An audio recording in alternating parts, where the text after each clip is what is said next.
Ça ne vous a sûrement pas échappé, ReZero est de retour pour une saison 4. Et vu ce que les premiers épisodes nous ont déjà balancé, on tient peut-être quelque chose de très sérieux. Entre tension, révélation et ce sentiment que tout peut s'effondrer d'un coup, je me suis dit que j'avais vraiment pas le choix. Il fallait en parler. Alors, ReZero saison 4, est-ce qu'on tient déjà l'animé de l'année? C'est ce qu'on va voir maintenant.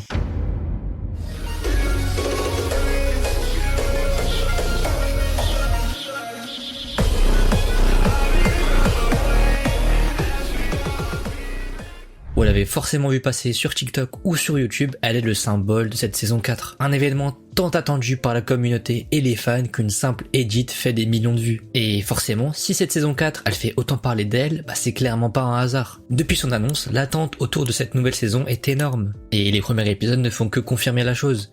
ReZero est revenu avec des ambitions encore plus grandes. Mais surtout, cette saison, elle adapte à un arc que beaucoup de fans considèrent comme le meilleur moment de l'œuvre. L'arc de la Tour du Guet des Pléiades. Un arc plus dense, beaucoup plus brutal et psychologique et beaucoup plus ambitieux dans ce qu'il raconte. Et forcément, ça pose une question. Est-ce que l'animé va être à la hauteur de l'événement?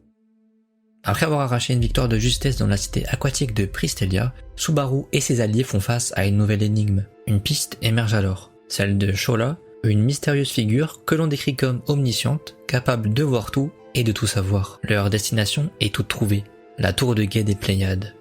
Une structure isolée aux confins du monde, dominant le désert impitoyable des dunes d'Ogria. Un lieu si hostile que même Reinhard von Austria, pourtant considéré comme le plus puissant des épéistes, n'a jamais réussi à le traverser.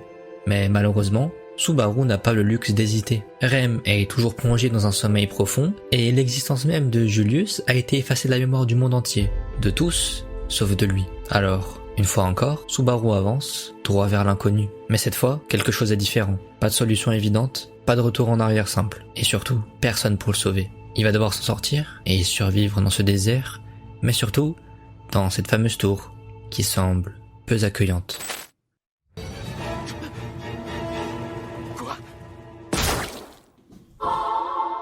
Après une traversée éprouvante du désert, le groupe finit par atteindre la tour. Mais très vite, tout dérape. Séparés, désorientés, Subaru, Anastasia, Ram et Patrash s'enfoncent dans les profondeurs de la structure. Et comme souvent, dans ReZero, chaque erreur a un prix. Subaru enchaîne alors les morts, brutales, inévitables, jusqu'à ce qu'il se réveille, une nouvelle fois. Mais cette fois, il n'est pas seul.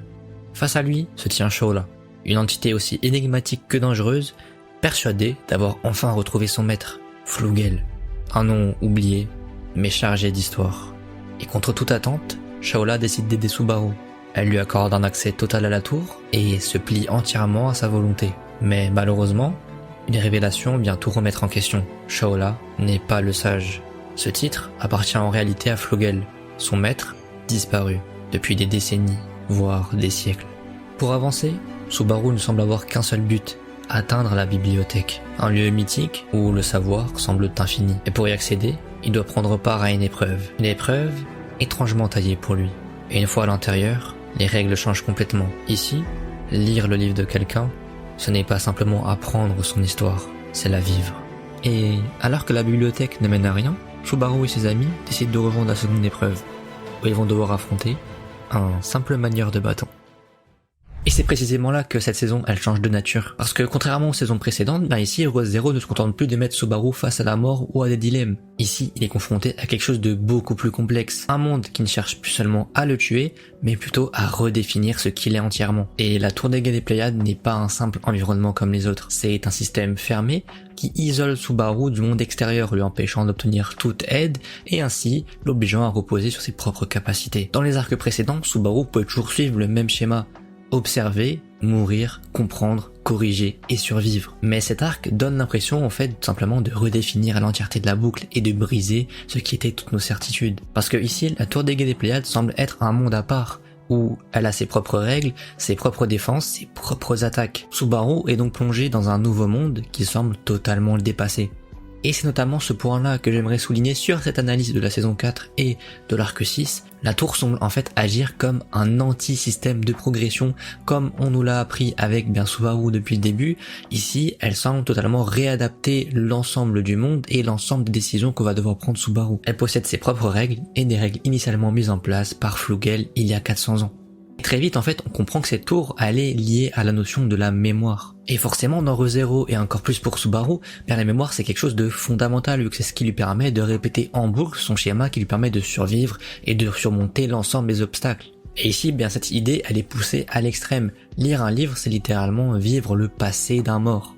Et forcément, vu la quantité de livres présents dans cette bibliothèque, la quantité de connaissances à acquérir, eh bien on peut se demander si à force de lire des livres, à force de se plonger dans la vie des autres, eh bien on finirait pas par se perdre soi-même. Et c'est là que je trouve que ça devient très intéressant, c'est que à force d'acquérir beaucoup de connaissances qui est un élément clé dans l'apprentissage de Subaru, eh bien est-ce qu'on ne finirait pas par se perdre complètement et ce ne serait pas au final le monde idéal pour nous l'apprendre.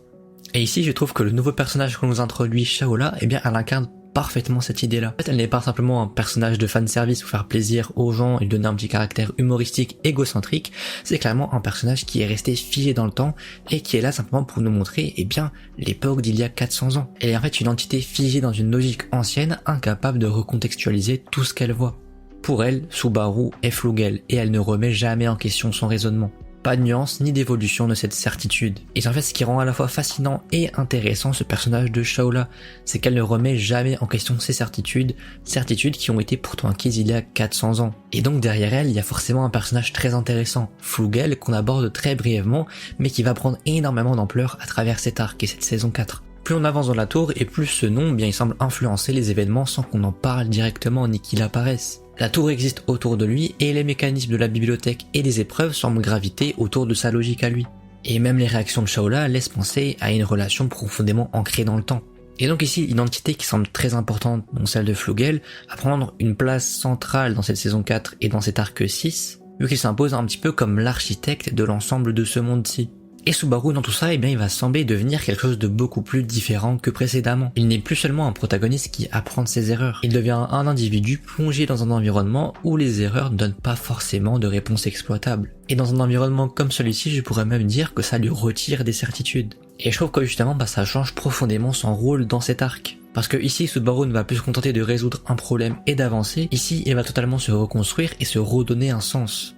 Et pour finir, si je devais résumer bien pourquoi cet arc-là, eh bien, il est aussi marquant, aussi puissant et aussi bien apprécié par les fans, c'est tout simplement parce que il est unique, il est original et on ne retrouvera jamais un arc qui a fait autant d'effets et qui a fait autant apprendre de nouvelles choses sur le personnage de Subaru.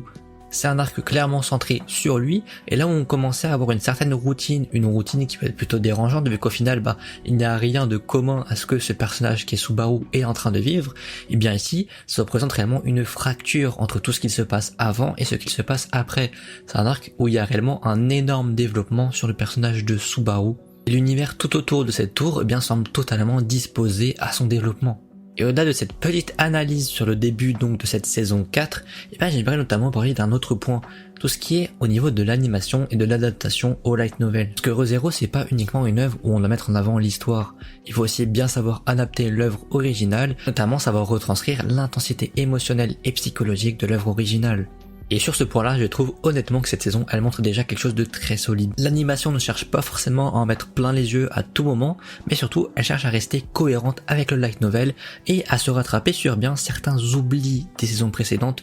Pas forcément des oublis, mais en tout cas des choses qui ont été mises de côté. Je parle ici notamment des scènes où Subaru est plongé dans un monde où il parle à Satella.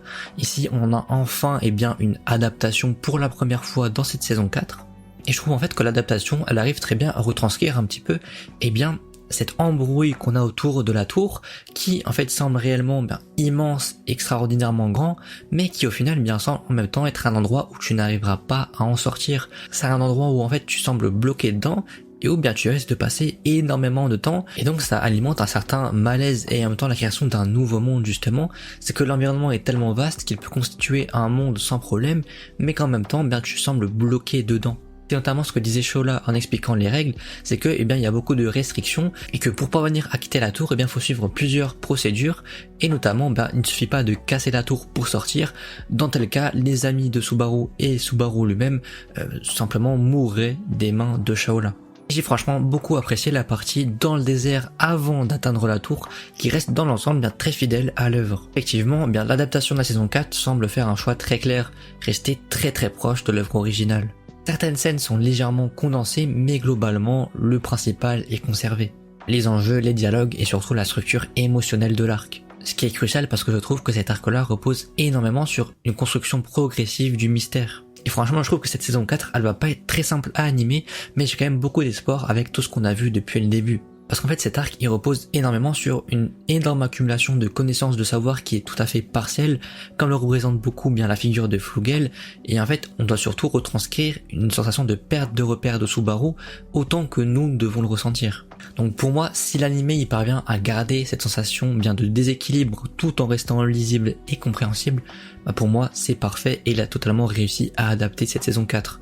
Et pour l'instant, bien cette saison 4, elle semble partir dans cette direction. Entre une animation sobre et efficace et une mise en scène bien plutôt fidèle à l'œuvre originale, Re:Zero continue de nous prouver qu'il est l'un des animés du moment, si ce n'est l'animé du moment, grâce à son histoire originale, ses intrigues, et notamment sa capacité à se renouveler constamment pour ne jamais revoir la même chose. Reste maintenant à voir jusqu'à où cette saison pourra aller, et surtout si elle saura tenir toutes les promesses que cet arc laisse à entrevoir.